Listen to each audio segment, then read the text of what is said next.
ನಮಸ್ಕಾರ. K2 ಕನ್ನಡ ನ್ಯೂಸ್ಗೆ ಸ್ವಾಗತ.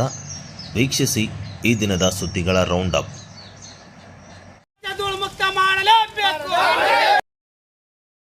ಹಿಂದೂ ಕರ್ನಾಟಕ ರಕ್ಷಣಾ ವೇದಿಕೆ ಪ್ರವೀಣ್ ಶೆಟ್ಟಿ ಬಾಣಸಿರವಾರ ತಾಲೂಕು ಘಟಕದ ವತಿಯಿಂದ ಹಿಂದೂ ಸಿರವಾರ ಪಟ್ಟಣದ ಮುಖ್ಯ ರಸ್ತೆಯ ಧೂಳು ಮುಕ್ತ ಮಾಡಲು ಕರ್ನಾಟಕ ರಕ್ಷಣಾ ವೇದಿಕೆಯಿಂದ ಅರೆಬೆತ್ತಲೆ ಹೋರಾಟ ಹಮ್ಮಿಕೊಂಡಿದ್ದು, ಉದ್ದೇಶ ಎಲ್ಲ ಅಂಗಡಿಗಳ ಮಾಲೀಕರು ಹಾಗೂ ಜನಸಾಮಾನ್ಯರಿಗೆ ಧೂಳಿನಿಂದ ಆಗುತ್ತಿರುವ ತೊಂದರೆಗಳನ್ನು ಸರ್ಕಾರದ ಗಮನಕ್ಕೆ ತಂದು ಧೂಳು ಮುಕ್ತ ಮಾಡಲು ಕರವೆಯಿಂದ ದೇವದುರ್ಗ ಕ್ರಾಸ್ನಿಂದ ತಹಶೀಲ್ದಾರ್ ಕಚೇರಿವರೆಗೆ ಪ್ರತಿಭಟನೆ ಮೆರವಣಿಗೆ ಮೂಲಕ ಆಗಮಿಸಿ ಮಾನ್ಯ ತಹಶೀಲ್ದಾರ್ ಅವರಿಗೆ ಮನವಿ ಸಲ್ಲಿಸಲಾಯಿತು.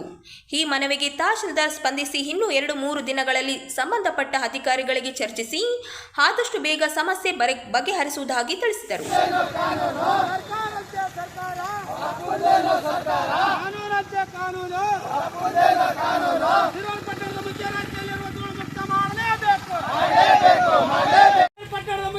ಧೂಳು ಮುಕ್ತ ಮಾಡಲೇಬೇಕು.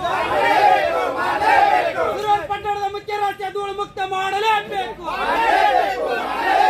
ಸರ್ಕಾರಂತೆ ಸರ್ಕಾರ, ಕಾನೂನಂತೆ ಕಾನೂನು. ರಕ್ತವನ್ನು ಚೆಲ್ಲಿಯಾದರೂ ಏನೇ ಬರಲಿ ಪಟ್ಟಣದ ಮುಖ್ಯ ರಸ್ತೆ ಧೂಳು ಮುಕ್ತ ಮಾಡಲೇಬೇಕು.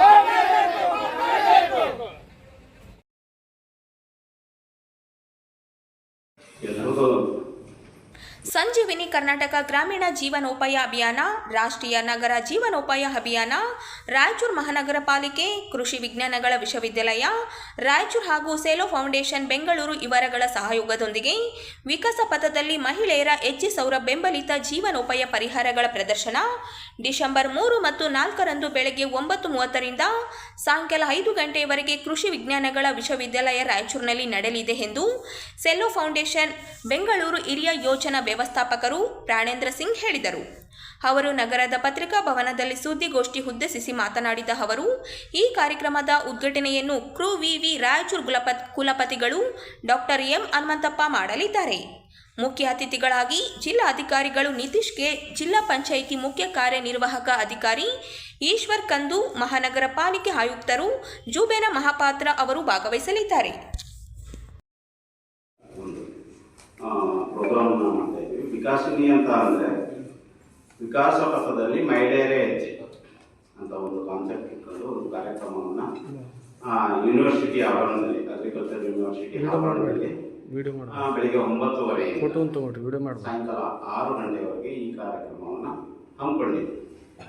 ಈ ಕಾರ್ಯಕ್ರಮಕ್ಕೆ ಅಂದರೆ ಸ್ಥಳೀಯ ಸಂಘ ಸಂಸ್ಥೆಗಳು ಮತ್ತು ಗೌರ್ಮೆಂಟ್ ಅವರು, ಗೌರ್ಮೆಂಟ್ ಆದಾಯ NRLM ಅಂದರೆ ರಾಷ್ಟ್ರೀಯ ಗ್ರಾಮೀಣ ಜೀವನೋಪಾಯ ಅಭಿಯಾನ ಮತ್ತು ರಾಷ್ಟ್ರೀಯ ನಗರ ಜೀವನೋಪಾಯ ಅಭಿಯಾನ, ಹಾಗೆ ಬಂದರೆ ರಾಯಚೂರು ಮಹಾನಗರ ಪಾಲಿಕೆ ಮತ್ತು ಕೃಷಿ ವಿಶ್ವವಿದ್ಯಾನಿಲಯ ಹಾಗೂ ಸೆಲ್ಕೋ ಫೌಂಡೇಶನ್ನ ಸಹಭಾಗಿತ್ವದಲ್ಲಿ ಈ ಕಾರ್ಯಕ್ರಮವನ್ನು ಹಮ್ಮಿಕೊಂಡಿದ್ದೀವಿ. ಇದರಲ್ಲಿ ಸುಮಾರು ಸಂಘ ಸಂಸ್ಥೆಗಳಾದ ಸಹ ಭಾಗವಹಿಸ್ತಾ ಇದ್ದಾರೆ. ಇದರ ಮೇಯ್ನ್ ಉದ್ದೇಶ ಏನಪ್ಪ ಅಂದರೆ ಸೌರ ಆಧಾರಿತವಾದ ಯಂತ್ರೋಪಕರಣಗಳನ್ನ ಅಲ್ಲಿ ಪ್ರದರ್ಶನ ಮಾಡಿ ಆ ಯಂತ್ರೋಪಕರಣಗಳು ಜನರಿಗೆ ಯಾವ ರೀತಿಯಾಗಿ ಅನುಕೂಲ ಆಗ್ತದೆ ಅನ್ನೋ ಒಂದು ಉದ್ದೇಶ ಇಟ್ಕೊಂಡು ಈ ಕಾರ್ಯಕ್ರಮವನ್ನು ಮಾಡ್ತಾ ಇದ್ದೀವಿ. ಈ ಕಾರ್ಯಕ್ರಮಕ್ಕೆ ಸ್ಥಳೀಯ ನಮ್ಮ ಯಾರು ಮಹಿಳೆಯರು ಅಂದರೆ SHG ಮಹಿಳೆಯರು ಭಾಗವಹಿಸ್ತಾ ಇದ್ದಾರೆ. ಹಾಗೆ ಬಂದರೆ ಫಾರ್ಮರ್ಸ್, ರೈತರು, FPO ಮುಖಾಂತರ ರೈತರು ಭಾಗವಹಿಸ್ತಾ ಇದ್ದಾರೆ. ಹಾಗೆ ಬಂದರೆ ಅಂಗವಿಕಲರು ಸಹ ಈ ಕಾರ್ಯಕ್ರಮಕ್ಕೆ ಭಾಗವಹಿಸ್ತಾ ಇದ್ದಾರೆ. ಅರೌಂಡ್ ಒಂದು 3,000 ಜನವನ್ನು ನಾವು ಇದನ್ನು ಮಾಡಲಿಕ್ಕೆ ಪ್ಲಾನ್ ಮಾಡಿದ್ದೀವಿ. ಅಂದರೆ ಪ್ರದರ್ಶನ ವೀಕ್ಷಣೆ ಮಾಡಲಿಕ್ಕೆ ಒಂದು 3,000 ಜನವನ್ನು ಪ್ಲಾನ್ ಮಾಡಿದ್ದೀವಿ. ವಿವಿಧ ಇಲಾಖೆಯವರ ಜೊತೆಗೂ ಸಂಘ ಸಂಸ್ಥೆಗಳು, NGOಗಳು ಸಹ ಇದರಲ್ಲಿ ಭಾಗವಹಿಸ್ತಾ ಇದ್ದಾರೆ. ಇದನ್ನು ಏನಕ್ಕೆ ನಾವು ಈ ಕಾರ್ಯಕ್ರಮವನ್ನು ಮಾಡ್ತಾ ಇದ್ದೀವಿ ಅಂತ ಅಂದರೆ ಈಗ ಏನಾಗಿದೆ ಅಂದರೆ ಸಾಕಷ್ಟು ಮೈಗ್ರೇಷನ್ ಆಗ್ತಾ ಇದೆ. ಮೈಗ್ರೇಷನ್ ಏನಕ್ಕೆ ಮಾಡ್ತಾ ಇದ್ದಾರೆ ಅಂದರೆ ಯಾವ್ದಾದ್ರು ಒಂದು ಉದ್ಯೋಗ ಹುಡಿಕೊಂಡು ಬೇರೆ ಬೇರೆ ಕಡೆ ಹೋಗ್ತಾ ಇದ್ದಾರೆ. ಆ ಉದ್ಯೋಗವನ್ನ ಇಲ್ಲೇ ಅವರು ಊರಲ್ಲೇ ಕಂಡುಕೊಳ್ಬೇಕು. ಅವ್ರಿಗೆ ವಿವಿಧ ಏನು ತಂತ್ರಜ್ಞಾನಗಳನ್ನ ನಾವು ಸರ್ಕಾರೇತರ ಮೂಲಕ ಅವ್ರಿಗೆ ಪರಿಚಯವನ್ನು ಮಾಡ್ತಾ ಇದ್ದೀವಿ. ಹಾಗೆ ಬಂದರೆ ಕೆಲವು ಗೌರ್ಮೆಂಟ್ ಸಬ್ಸಿಡಿ ಸ್ಕೀಮ್ಗಳಿದೆ, ಅದ್ರ ಬಗ್ಗೆನೂ ಸಹ ನಾವು ಈ ಕಾರ್ಯಕ್ರಮದಲ್ಲಿ ಅವ್ರಿಗೆ ಪರಿಚಯವನ್ನು ಕೊಡ್ತಾ ಇದ್ದೀವಿ. ಯಾವ್ಯಾವ ಅನುದಾನ ಮತ್ತು ಯಾವ್ಯಾವ ಸಬ್ಸಿಡಿ ಏನೇನು ಸ್ಕೀಮ್ಗಳು ಬಂದಿದ್ದಾವೆ ಅನ್ನೋದ್ರ ಬಗ್ಗೆನೂ ಸಹ ಈ ಒಂದು ಕಾರ್ಯಕ್ರಮದಲ್ಲಿ ಅರಿವನ್ನು ಮೂಡಿಸ್ತಾ ಇದ್ದೀವಿ. ಹಾಗೆ ಬಂದರೆ ಹಲವಾರು ಬ್ಯಾಂಕ್ಗಳಲ್ಲಿ ಸಾಕಷ್ಟು ಸಾಲ ಸೌಲಭ್ಯಗಳಿವೆ. ಆ ಸಾಲ ಸೌಲಭ್ಯಗಳನ್ನ ಅವರು ಯಾವ ರೀತಿ ಪಡ್ಕೋಬೇಕು ಅನ್ನೋದ್ರ ಬಗ್ಗೆನೂ ಸಹ ನಾವೇನು ಮಾಡ್ತಾ ಇದ್ದೀವಿ ಈ ಕಾರ್ಯಕ್ರಮದಲ್ಲಿ ಹಲವಾರು ಬ್ಯಾಂಕರ್ಸ್ಗಳನ್ನು ಸಹ ನಾವು ಇನ್ವೈಟ್ ಮಾಡಿದ್ದೀವಿ. ಅವರು ಈ ಕಾರ್ಯಕ್ರಮಕ್ಕೆ ಭಾಗವಹಿಸ್ತಾ ಇದ್ದಾರೆ.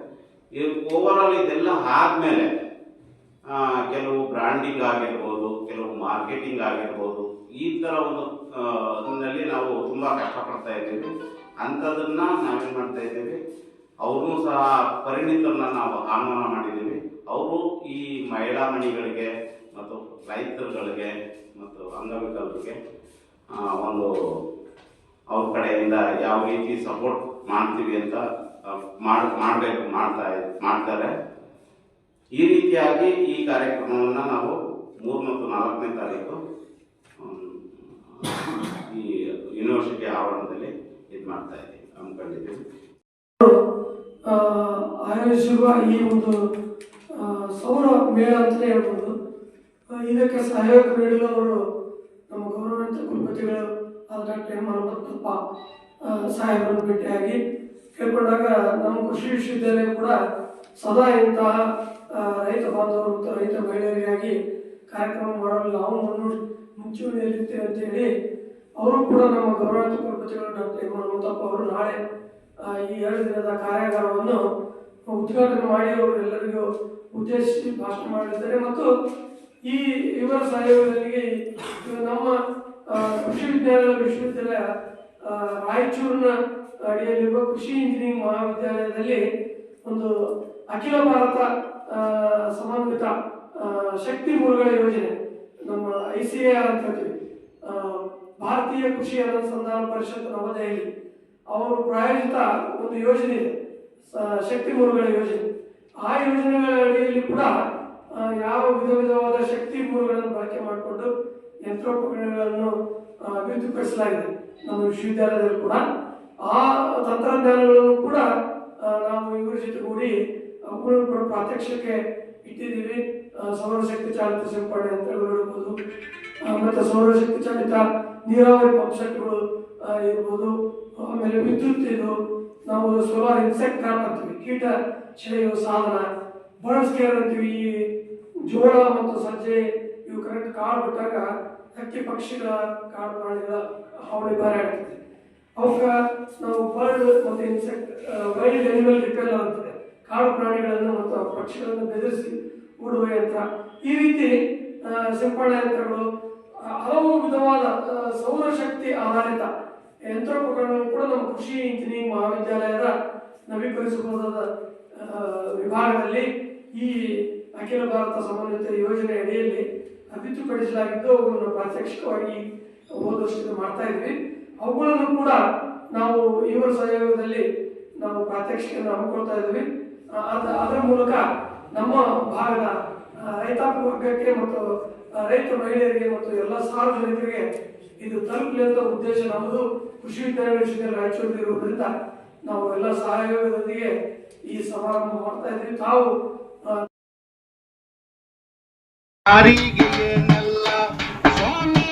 ಚಿಕ್ಕಸ್ಗೂರಿನಲ್ಲಿ ಇರುವ ಟೆಕ್ಸ್ಕಾನ್ ಸ್ಟೀಲ್ ಲಿಮಿಟೆಡ್ ಕಾರ್ಖಾನೆಯಲ್ಲಿ ಸ್ಥಳೀಯ ಗ್ರಾಮಗಳಾದ ವಡ್ಲೂರು, ಚಿಕ್ಕಸ್ಗೂರು, ಹೆಗಸನಹಳ್ಳಿ ಗ್ರಾಮಗಳು ಕಾರ್ಖಾನೆ ಬಾಧಿತ ಗ್ರಾಮಗಳಾಗಿದ್ದು ಇಲ್ಲಿನ ಗ್ರಾಮಸ್ಥರು ಹಾಗೂ ರೈತರು ಹಲವಾರು ರೀತಿಯ ಸಂಕಷ್ಟಕ್ಕೆ ಈಡಾಗಿರುತ್ತಾರೆ. ಅಲ್ಲದೆ ಕಾರ್ಖಾನೆಯು ಸ್ಥಳೀಯವಾಗಿ ಯಾವುದೇ ರೀತಿಯ ಮೂಲಭೂತ ಸೌಕರ್ಯಗಳನ್ನು ನೀಡದೆ ವಂಚನೆ ಮಾಡಿರುತ್ತಾರೆ. ಇದಕ್ಕೆ ಸಂಬಂಧಪಟ್ಟಂತೆ ಸ್ಥಳೀಯ ಹಲವು ರೀತಿಯ ಮೂಲಭೂತ ಸೌಕರ್ಯ ಹಾಗೂ ನಿರುದ್ಯೋಗ ಮತ್ತು ಹಲವು ಸಮಸ್ಯೆಗಳನ್ನು ಬಗೆಹರಿಸುವಂತೆ ಕಾರ್ಖಾನೆಯ ಮುಖ್ಯಸ್ಥರಿಗೆ ಹಾಗೂ ಇದಕ್ಕೆ ಸಂಬಂಧಪಟ್ಟ ಅಧಿಕಾರಿಗಳಿಗೆ ಹಲವು ಬಾರಿ ಮನವಿ ಮಾಡಿಕೊಂಡರೂ ಸಹ ಯಾವುದೇ ರೀತಿಯ ಸ್ಪಂದನೆ ನೀಡಿರುವುದಿಲ್ಲ. ಹಾಗಾಗಿ ಈಗಾಗಲೇ ದಿನಾಂಕ 14/11/2025 ಹೋರಾಟವನ್ನು ಹಮ್ಮಿಕೊಂಡಿದ್ದೆವು. ಆದರೆ ಕಂಪನಿಯ ಮಾಲೀಕರು ಸ್ಥಳೀಯ ಸಮಸ್ಯೆಗಳನ್ನು ಬಗೆಹರಿಸಲು 1 ವಾರದ ಕಾಲಾವಕಾಶ ತೆಗೆದುಕೊಂಡಿದ್ದರು. ಆದರೆ ಇಲ್ಲಿವರೆಗೆ ಯಾವುದೇ ರೀತಿಯ ಸ್ಪಂದನೆ ನೀಡಿರುವುದಿಲ್ಲ.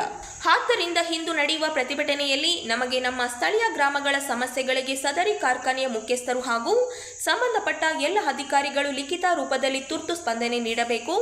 ಒಂದು ವೇಳೆ ವಿಳಂಬ ಮಾಡಿದ್ದಲ್ಲಿ ಅತಿ ಶೀಘ್ರದಲ್ಲಿ ಕಾರ್ಖಾನೆಯ ಆಡಳಿತ ಮಂಡಳಿ ವಿರುದ್ಧ ನಮ್ಮ ಸಂಘಟನೆ ವತಿಯಿಂದ ಮತ್ತಷ್ಟು ಆಯೋರಾತ್ರಿ ಉಗ್ರ ಹೋರಾಟವನ್ನು ಹಮ್ಮಿಕೊಳ್ಳಲಾಗುತ್ತದೆ ಎಂದು ಈ ಪ್ರತಿಭಟನೆಯಲ್ಲಿ ಮನವಿ ಮಾಡಿದರು. ಅಧಿಕಾರ ಯಾತಕ್ಕೋಸ್ಕರ ಕೊಟ್ಟರು ನಿಮ್ಗ? ಪೊಲೀಸ್ ಪರಿಸರ ಮಾಲಿನ್ಯ ಅಧಿಕಾರಿಗಳಂತೇಳಿ ನಿಮ್ಮನ್ನ ಯಾಕೆ ನೇಮಕ ಮಾಡ್ಯಾರ ಸರ್ಕಾರ? ನಿಮ್ಮಲ್ಲಿ ಆದೇಶ ಏನು ಇರ್ಲಿಲ್ಲ ಅಂತಂದ್ರೆ ನೀವ್ ಯಾಕ ಒಂದು ಇಲಾಖೆಯಲ್ಲಿ ಕುಂತಿದಿರಿ? ನೀವಿನ್ನ ರಾಜೀನಾಮೆ ಮಾಡಿ ಆ ಇಲಾಖೆಗೆ ದುಡ್ಡು ಕಳಿಸಲಾಗಿರುವುದಲ್ಲ ಸರ್ಕಾರ. ಆದ್ರೆ ಸರ್ಕಾರಕ್ಕೂ ಕೂಡ ನಾವು ಬಹಳಷ್ಟು ಇದು ಮಾಡ್ತಾ ಇದ್ದೀವಿ. ಸರ್ಕಾರದವರು ಇಂಥವ್ರ ಬಗ್ಗೆ ಇಲ್ಲಿ ಇರ್ತಕ್ಕಂಥ ಶಾಸಕರಾಗಲಿ ಹಾಗೂ ಉಸ್ತುವಾರಿ ಸಚಿವರಾಗಲಿ ಅಂತ ಅಧಿಕಾರಿಗಳ ಮೇಲೆ ಇವತ್ತು ಯಾವುದೇ ಕ್ರಮ ಕೈಗೊಂಡಿಲ್ಲ. ಯಾಕಂತಂದ್ರೆ ನಾವು ಅನೇಕ ಬಾರಿ ನಮ್ಮ ಮಾನ್ಯ ಉಸ್ತುವಾರಿ ಸಚಿವರು ಕೂಡ ಅವ್ರನ್ನ ನಿಂದ್ರಿಸಿ ನಾವು ಮಾತಾಡಿದೀವಿ ಇದೇ ಸರ್ಕಲ್ ನಲ್ಲಿ. ಸರ್, ನಮಗೆ ಮೂಲಭೂತ ಸೌಕರ್ಯಗಳು ಬಹಳಷ್ಟು ಅನ್ಯಾಯ ಆಗ್ತಾ ಇದೆ. ಮಾನ್ಯ ಜಿಲ್ಲಾಧಿಕಾರಿಗಳ ಗಮನಕ್ಕೂ ಕೂಡ ತಂದಿದ್ದೀವಿ, ಶಾಸಕರ ಗಮನಕ್ಕೆ ಕೂಡ ತಂದಿದ್ದೀವಿ.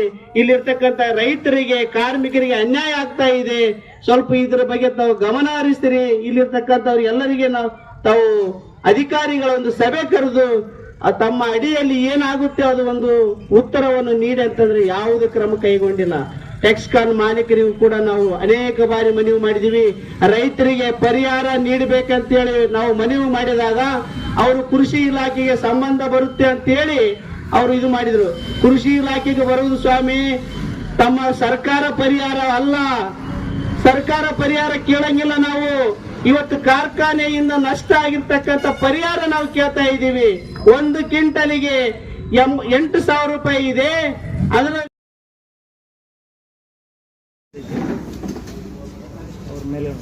ಪ್ರತಿ ಗುರುವಾರ ಪೂರ್ಣಿಮಾ ಆಯುರ್ವೇದ ಮಹಾವಿದ್ಯಾಲಯ ಆಸ್ಪತ್ರೆ ಮತ್ತು ಸಂಶೋಧನಾ ಕೇಂದ್ರ ಹಾಗೂ ಓಂ ಸಾಯಿ ಧ್ಯಾನ ಮಂದಿರದ ವತಿಯಿಂದ ಉಚಿತ ಆರೋಗ್ಯ ತಪಾಸಣಾ ಹಾಗೂ ಉಚಿತ ಚಿಕಿತ್ಸಾ ಶಿಬಿರವನ್ನು ಹಮ್ಮಿಕೊಳ್ಳಲಾಗುವುದು ಎಂದು ಮಹಾವಿದ್ಯಾಲಯದ ಪ್ರಾಚಾರ್ಯ ಡಾಕ್ಟರ್ ಚಂದ್ರಶೇಖರ್ ರೆಡ್ಡಿ ಕರಮುಡಿ ಹೇಳಿದರು. ಅವರಿಂದು ನಗರದ ಓಂ ಸಾಯಿ ಮಂದಿರದಲ್ಲಿ ಸುದ್ದಿಗಾರರೊಂದಿಗೆ ಮಾತನಾಡಿ, ಡಿಸೆಂಬರ್ 4ರಂದು ಉಚಿತ ಆರೋಗ್ಯ ಶಿಬಿರಕ್ಕೆ ಚಾಲನೆ ನೀಡಲಾಗುತ್ತದೆ. ಪ್ರತಿ ಗುರುವಾರ ಬೆಳಗ್ಗೆ 10 ಗಂಟೆಯಿಂದ ಮಧ್ಯಾಹ್ನ 3 ಗಂಟೆಯವರೆಗೆ ಓಂ ಸಾಯಿ ಧ್ಯಾನ ಮಂದಿರದಲ್ಲಿ ತಪಾಸಣೆ ಮತ್ತು ಚಿಕಿತ್ಸೆ ನೀಡಲಾಗುತ್ತದೆ. ಆರೋಗ್ಯ ಸಮಸ್ಯೆ ಇರುವವರು ಶಿಬಿರದಲ್ಲಿ ಭಾಗವಹಿಸಿ ತಮ್ಮ ಕಾಯಿಲೆಗಳಿಗೆ ಆಯುರ್ವೇದ ಚಿಕಿತ್ಸೆಯನ್ನು ಪಡೆದುಕೊಳ್ಳಬಹುದಾಗಿದೆ ಎಂದು ತಿಳಿಸಿದರು. ಸಂಧಿ ನೋವು, ಕತ್ತು ನೋವು, ಬೆನ್ನು ನೋವು, ನರ ಸಂಬಂಧಿತ ರೋಗಗಳು ಸೇರಿದಂತೆ ಅಸಿಡಿಟಿ, ಲಿವರ್ ಬಾವು, ಅಸ್ತಮದಂತಹ ಕಾಯಿಲೆಗಳಿಗೆ ಚಿಕಿತ್ಸೆಯನ್ನು ನೀಡಲಾಗುತ್ತದೆ. ಕಿಡ್ನಿ, ಮೂಲವ್ಯಾಧಿ, ಥೈರಾಯ್ಡ್, ಪಿಸಿಒಡಿ ಹಾಗೂ ಬಂಜೆತನದಂತಹ ರೋಗಗಳಿಗೆ ವಿಶೇಷ ಆಯುರ್ವೇದ ಚಿಕಿತ್ಸೆ ನೀಡಲಾಗುತ್ತದೆ. ರೋಗಗಳಿಗೆ ಮುಖ್ಯವಾಗಿ ಆಹಾರ ಪದ್ಧತಿ ಅತ್ಯಂತ ಪ್ರಮುಖ ಪಾತ್ರ ವಹಿಸುತ್ತದೆ. ಆಹಾರ ಪದ್ಧತಿ ಸರಿಪಡಿಸಿಕೊಳ್ಳುವಿಕೆ, ವ್ಯಾಯಾಮ, ಯೋಗ, ಪ್ರಾಣಾಯಾಮದಂತಹ ಚಟುವಟಿಕೆಗಳ ಕುರಿತು ಕೂಡ ಶಿಬಿರದಲ್ಲಿ ಮಾಹಿತಿ ನೀಡಲಾಗುವುದು ಎಂದು ತಿಳಿಸಿದರು. ಶಿಬಿರದಲ್ಲಿ ಭಾಗವಹಿಸುವವರಿಗೆ ಉಚಿತ ಆರೋಗ್ಯ ಕಾರ್ಡ್ ಅನ್ನು ವಿತರಿಸಲಾಗುತ್ತದೆ. ಇದರಿಂದ ಪೂರ್ಣಿಮಾ ಆಯುರ್ವೇದ ಆಸ್ಪತ್ರೆಯಲ್ಲಿ ಚಿಕಿತ್ಸೆಯನ್ನು ಪಡೆದುಕೊಳ್ಳಬಹುದಾಗಿದೆ ಎಂದರು. ಇದೇ ವೇಳೆ ಓಂ ಸಾಯಿ ಧ್ಯಾನ ಮಂದಿರದ ಅಧ್ಯಕ್ಷ ಸಾಯಿ ಕಿರಣ ಹಾದೋನಿ ಮಾತನಾಡಿ, ಸಮಾಜದ ಪ್ರತಿಯೊಬ್ಬರಿಗೂ ಆರೋಗ್ಯ ಸೇವೆಯನ್ನು ಒದಗಿಸಲು ಸಾಯಿ ಮಂದಿರ ಮತ್ತು ಪೂರ್ಣಿಮಾ ಆಯುರ್ವೇದ ಮಹಾವಿದ್ಯಾಲಯ ಮುಂದಾಗಿದ್ದು, ಆಯುರ್ವೇದ ಚಿಕಿತ್ಸೆ ನಿಧಾನವಾಗಿ ಕೆಲಸ ಮಾಡಿದರೂ ಅತ್ಯಂತ ಪರಿಣಾಮಕಾರಿಯಾಗಿದೆ. ಶಿಬಿರದಲ್ಲಿ ಉಚಿತ ಔಷಧಿಯನ್ನು ನೀಡಲಾಗುತ್ತದೆ.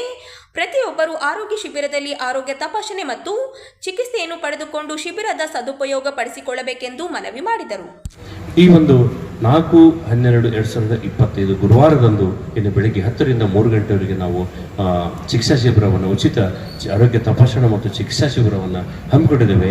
ಅದರಲ್ಲಿ ವಿಶೇಷವಾಗಿ ಸಂಧಿ ನೋವು ಇರ್ಬೋದು, ಕತ್ತು ನೋವು, ಎಲ್ಲ ರೀತಿಯಾಗಿರ್ತಕ್ಕಂಥ ಜಾಯಿಂಟ್ ಪೇನ್ ಏನು ಬರ್ತಾವಲ್ಲ ಅವೆಲ್ಲಗಳು ಕೂಡ ಉಚಿತವಾಗಿ ಚಿಕಿತ್ಸೆ ನೀಡ್ತಕ್ಕಂಥದ್ದು ಇರ್ತದೆ. ಅದರ ಜೊತೆಗೆ ನರ ಸಂಬಂಧಿತ ರೋಗಗಳು, ಇವತ್ತು ಪಾರ್ಸಿ ಭಾಳ ಕಾಮನ್ ಆಗಿದೆ.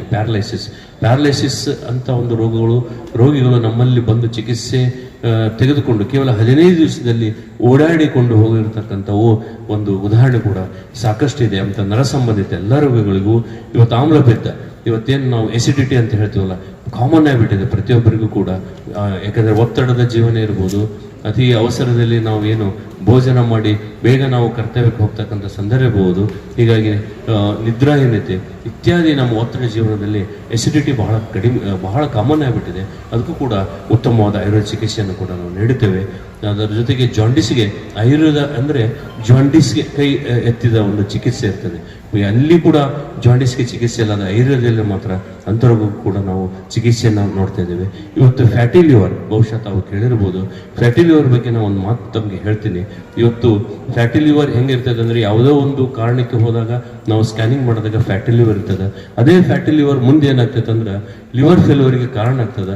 ಫ್ಯಾಟಿ ಲಿವರ್ ಅಂತ ಬೇಗ ನಾವು ಚಿಕಿತ್ಸೆ, ವಿಶೇಷವಾಗಿ ಆಯುರ್ವೇದ ಚಿಕಿತ್ಸೆ ತೆಗೆದುಕೊಂಡ್ರೆ ಮುಂದೆ ಏನು ಲಿವರ್ ಫೇಲ್ಯೂರ್ ಆಗ್ತದಲ್ಲ ಅಂತ ಒಂದು ಅದನ್ನು ತಡಿಬೋದು. ಅದಕ್ಕೂ ಕೂಡ ಚಿಕಿತ್ಸೆ ಮಾಡ್ತಾ ಇದ್ದೀವಿ.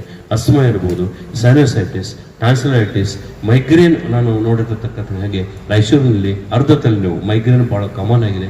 ನಮ್ಮಲ್ಲಿ ಅನೇಕ ಜನರು ಚಿಕಿತ್ಸೆ ಪಡ್ತಾ ಇದ್ದಾರೆ. ಅದನ್ನು ಕೂಡ ನಾವು ನೋಡ್ತಾ ಇದ್ದೇವೆ. ತಲೆನೋವು, ಅಲರ್ಜಿ, ರಕ್ತಹೀನತೆ, ಪಾರ್ಶ್ವವಾಯು, ಏನು ಪ್ಯಾರಲೈಸಿಸ್ ಅಂತ ಹೇಳ್ತಿದ್ದೀವಿ, ಪಾರ್ಕಿನ್ಸನ್ಸ್ ಡಿಸೀಸ್ ಅಂತ ಹೇಳ್ತೀವಿ, ಅದು ಕೂಡ ಕಾಮನ್ ಆಗಿದೆ. ಅದಕ್ಕೆ ಎಲ್ಲಿ ಚಿಕಿತ್ಸೆ ಇಲ್ಲ, ಆಯುರ್ವೇದದಲ್ಲಿದೆ. ಅದನ್ನು ಕೂಡ ನಾವು ಉಚಿತವಾಗಿ ಇಲ್ಲಿ ಚಿಕಿತ್ಸೆಯನ್ನು ನೀಡ್ತೇವೆ. ಶೀತ, ಕೆಮ್ಮು ಇತ್ಯಾದಿ. ಒಂದು ವಿಶೇಷವಾಗಿ ಆಯುರ್ವೇದದ ಮತ್ತೊಂದು ವಿಶೇಷ ಅಂದರೆ ಚರ್ಮ ರೋಗಕ್ಕೆ ಚಿಕಿತ್ಸೆ. ಎಲ್ಲ ಚರ್ಮ ರೋಗಗಳಿಗೂ ಕೂಡ ನಾವು ಅತ್ಯುತ್ತಮವಾಗಿರ್ತಕ್ಕಂಥ ಪರಿಣಾಮಕಾರಿ ಚಿಕಿತ್ಸೆಯನ್ನು ನಾವು ನೀಡ್ತೇವೆ. ಎಲ್ಲ ಚರ್ಮ ರೋಗಗಳು ಕೂಡ ನಾವು ಒತ್ತೇನು ಉಚಿತ ಚಿಕಿತ್ಸೆಯನ್ನು ನಾವು ನೀಡಲಿಕ್ಕೆ ರೆಡಿ ಇದ್ದೇವೆ. ಬೊಜ್ಜುತನಕ್ಕೆ ವಿಶೇಷ ಚಿಕಿತ್ಸೆಯನ್ನು ನೀಡಲಾಗ್ತದೆ.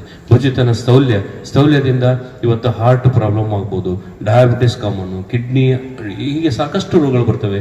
ಅದಕ್ಕೂ ಕೂಡ ನಮ್ಮ ಆಯುರ್ವೇದದಲ್ಲಿ ವಿಶೇಷ ಚಿಕಿತ್ಸೆ ಇದೆ. ಅದನ್ನು ಕೂಡ ನಾವು ಉಚಿತವಾಗಿ ಅವತ್ತು ನೀಡ್ತಾ ಇದ್ದೇವೆ. ವಿಶೇಷವಾಗಿ ಮೂಲವ್ಯಾಧಿ ಇರ್ಬೋದು, ಭಗಂಧರ ಫಿಸ್ಟುಲಾ ಇರ್ಬೋದು, ಆಮೇಲೆ ವೆರಿಕೋಸ್ ವೇನ್ಸ್, ರಕ್ತನಾಳ ಉಬ್ಬುವಿಕೆ ಇರ್ಬೋದು, ನಮ್ಮಲ್ಲಿ ಈಗಾಗಲೇ ಕಾರ್ನು ಮತ್ತು ನರ್ವಲ್ಲಿ ವಾಟ್ಸ್ ಅಂತ ಹೇಳ್ತಾರೆ, ನರ್ವಲ್ಲಿ ಅಂತ ಹೇಳ್ತಲ್ಲ, ಅವಳಿಗೂ ಕೂಡ ಚಿಕಿತ್ಸೆಯನ್ನು ಶಿಬಿರದಲ್ಲಿ ಪಾಲ್ಗೊಳ್ಳುವಾಗೆ ಮಾಡಿ ಅವರಿಗೆ ಅತ್ಯುತ್ತಮವಾದ ಆಯುರ್ವೇದ ಉಚಿತವಾದ ಚಿಕಿತ್ಸೆಯನ್ನು ಇವತ್ತು ನೀಡಲಿಕ್ಕೆ ತಾವು ಸಹಕಾರ ನೀಡಬೇಕು ಅಂತ ಕೇಳ್ತಾ, ಆ ಶಿಬಿರದಲ್ಲಿ ಯಾವ ರೋಗಿಗಳು ಚಿಕಿತ್ಸೆಯನ್ನು ಪಡಿತಾರೋ ಫಲಾನುಭವಿಗಳಿಗೆ ನಾವು ಒಂದು ಆರೋಗ್ಯ ಕಾರ್ಡ್, ಹೆಲ್ತ್ ಕಾರ್ಡನ್ನು ಕೂಡ ನಾವು ಕೊಡ್ತಾ ಇದ್ದೇವೆ. ಎಷ್ಟು ಸಾಧ್ಯ ಇದೆ ಇಲ್ಲಿ, ಎಷ್ಟು ಸಾಧ್ಯ ಇದೆ ಆ ಎಲ್ಲ ರೋಗಗಳಿಗೆ ಇಲ್ಲಿ ಅತ್ಯವಶ್ಯಕವಾಗಿರ್ತಕ್ಕಂಥ ಅತ್ಯುತ್ತಮವಾದ ಚಿಕಿತ್ಸೆಯನ್ನು ಶಿಬಿರದಲ್ಲಿ ನೀಡುತ್ತೇವೆ. ಹೆಚ್ಚಿನ ಒಂದು ಚಿಕಿತ್ಸೆ ಬೇಕಾದಂದರೆ ಪೂರ್ಣಿಮಾ ಆಯುರ್ವೇದ ಮಹಾವಿದ್ಯಾಲಯ ಆಸ್ಪತ್ರೆ ಮತ್ತು ಸಂಶೋಧನಾ ಕೇಂದ್ರದಲ್ಲಿ ನಾವು ಇಲ್ಲಿ ಶಿಬಿರದಲ್ಲಿ ಯಾರು ಬರ್ತಾರೆ ಅವರಿಗೆ ಉಚಿತವಾಗಿ ಮಾಡಲಿಕ್ಕೆ ನಾವು ತಯಾರಿದ್ದೇವೆ. ಇದರ ಪ್ರಯೋಜನವನ್ನು ಬಹುಶಃ ಈ ಭಾಗದ ರಾಯಚೂರು ಭಾಗಕ್ಕೆ ಇದು ಒಂದು ಕೊಡುಗೆ. ಸನ್ಮಾನ್ಯ ಸರ್ ಕಿಶೋರ್ ರೆಡ್ಡಿ ಸರ್ ಅವರು ವಿಶೇಷವಾಗಿ ಆಯುರ್ವೇದಿಕನೇ ಯಾಕೆ ಆಯ್ಕೆ ಮಾಡ್ಕೊಂಡು ಅಂದರೆ, ನಾವು ಇಲ್ಲಿವರೆಗೆ ನಮ್ಮ ಟ್ರಸ್ಟ್ ವತಿಯಿಂದ ಬಹಳಷ್ಟು ಹೆಲ್ತ್ ಕ್ಯಾಂಪ್ಸ್ ಮಾಡಿದ್ದೇವೆ. ಅದರಲ್ಲಿ ಕರ್ನಾಟಕ ರಾಜ್ಯ ಪ್ರಶಸ್ತಿ ಬಂದಿದೆ ನಮಗೆ ಬ್ಲಡ್ ಡೊನೇಷನ್ ಕ್ಯಾಂಪ್ಸ್ನಲ್ಲಿ. ಈ ಒಂದು ಆರೋಗ್ಯ ತಪಾಸಣೆ ಅದರಲ್ಲಿ ನಮ್ಮ ಪೂರ್ಣಿಮಾ ಆಯುರ್ವೇದಿಕ್ ಮೆಡಿಕಲ್ ಕಾಲೇಜ್ ನಮ್ಮ ರಾಯಚೂರಿನವ್ರದ್ದು, ನಮ್ಮ ಸಾಯಿ ಭಕ್ತರು ಕೇಶವ ರೆಡ್ಡಿ ಅವರ ಒಂದು ಸಂಸ್ಥಾಪಕರು ನಮ್ಮ ರಾಯಚೂರು ಜನರಿಗೆ ಒಂದು ಒಳ್ಳೆ ಕೊಡುಗೆ ಕೊಟ್ಟಿದ್ದಾರೆ. ಅದನ್ನು ಎಲ್ಲರೂ ನಮ್ಮ ರಾಯಚೂರು ಜನರು ಈ ಒಂದು ಕಾಲೇಜಿನಲ್ಲಿ ಅವರು ಕೊಡುವಂಥ ಎಲ್ಲ ಸೌಲಭ್ಯಗಳನ್ನು ಎಲ್ಲರಿಗೆ ಒದಗಿಸಿಕೊಡ್ಬೇಕನ್ನೋ ಒಂದು ಉದ್ದೇಶದಿಂದ ನಾನೇ ಆ ಕಾಲೇಜಿಗೆ ಭೇಟಿ ನೀಡಿ ಅವ್ರು ಏನೇನು ಮಾಡ್ತಾ ಇದ್ದಾರೆ ಎಲ್ಲ ನೋಡ್ಕೊಂಡಿವಿ. ಭಾಳ ಅದ್ಭುತವಾದಂಥ ಒಂದು ಕಾಲೇಜ್ ನಿರ್ಮಾಣ ಮಾಡಿದ್ದಾರೆ. ಹಾಗಾಗಿ ಆಯುರ್ವೇದಿಕ್ ಸ್ವಲ್ಪ ಸ್ಲೋ ಆಗಿ ರಿಸಲ್ಟ್ ಕೊಡುತ್ತೆ, ಬಟ್ ಎಲ್ಲ ಬುಡದಿಂದ ಕಿತ್ತಾಗುತ್ತೆ ಅನ್ನೋದು ನಾವು, ಯಾಕಂದರೆ ಅಥರ್ವ ವೇದದಿಂದ ಬಂದಿರುವಂಥದ್ದು ಒಂದು ಈ ನಮ್ಮ ಆಯುರ್ವೇದಿಕ್ ಏನಿದೆ ಆಯುರ್ವೇದ. ಅದಕ್ಕಾಗಿ ನಮ್ಮ ಇವ್ರಿಗೆಲ್ಲರಿಗೂ ಹೋಗಿ ನಾವು ಭೇಟಿ ಮಾಡಿ ಅದ್ರ ಜೊತೆಗೆ ಒಂದು ಮೆಡಿಸನ್ನು ಫ್ರೀ ಕೊಡ್ಬೇಕಂತೇಳಿ ಅವ್ರಿಗೆ ರಿಕ್ವೆಸ್ಟ್ ಮಾಡಿದ್ದೇವೆ. ಅದ್ರ ಜೊತೆಗೆ ನಮ್ಮ ಸಾಯಿ ಭಕ್ತರು ಯಾರ್ಯಾರು ಇಲ್ಲಿ ಚಿಕಿತ್ಸೆಗೆ ಒಳಗಾಗ್ತಾರೋ ಅವ್ರಿಗೆಲ್ಲರಿಗೂ ಒಂದು ಯಶಸ್ವಿನಿ ಕಾರ್ಡ್ ಯಾವ ರೀತಿ ಮಾಡ್ತಾರೆ ಅಂಥದ್ದೇ ಒಂದು ಕಾರ್ಡ್ನು ಕೊಡಬೇಕಂತ ಅವ್ರು ನಿಶ್ಚಯಿಸಿದ್ದಾರೆ.